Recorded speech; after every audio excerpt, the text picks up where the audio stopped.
តាំងពីដំបូងបងហើយនឹងអូនក៏ដឹងច្បាស់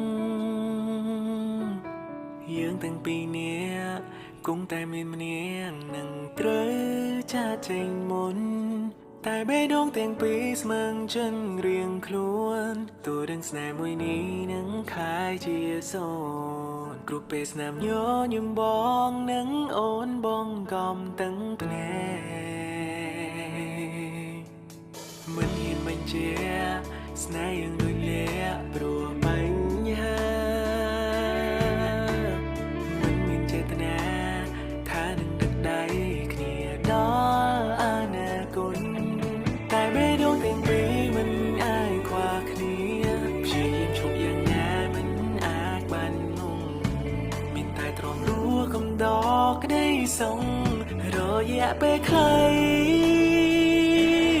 ចាំតាំងពីថ្ងៃដែលយើងជួបគ្នាយើងលាមองពេលវេលាឲ្យគ្នាស្ទើរតែរាល់ថ្ងៃ